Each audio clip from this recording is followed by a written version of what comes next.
За та бүхэнд яг одоо HP Smart Tank 585-ыг танилцуулъя. За бид нар бол задлаад ингээд харж байна. За энд маш олон давуу талууд байна. Энгийнээр та бүхэн тайлбарлаад өгье.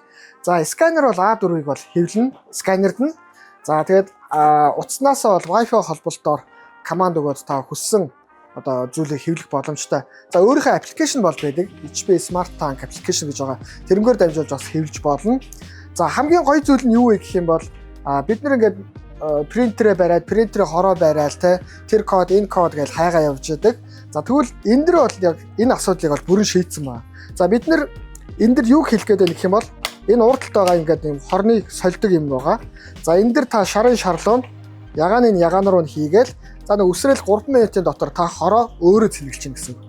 За тэгээ бүхэл бүтэн жилийн турш ерөнхийдөө бол хороо цэнэглэх шаардлага байхгүй. За энэ байнга юм хевлээд байдаг бол ер нь бол 2 жилийн дотор бол хороо цэнэглэх шаардлага байхгүй. За нөгөө нэг өмнө гардаг байсан нөгөө нэг хатан за баалн альсууд нэг хевлэхөө болчдөг гэсэн асуулт бол энэ дэр бол байхгүй. Цаасаа ажиллана гэсэн ерөөсөө асуудал байхгүй. Тэгэхээр та энэ принтерийг сонирхож байвал за ер нь ингээд нэг айтайхан юмтай болёо, гоё принтертэй болёо гэж ивэл HP Smart Tank 585-ыг танд санал болгож байна шүү. За тэгээд авахыг хүсэж байгаа хүмүүс нэг гээд комент хийгээрэй.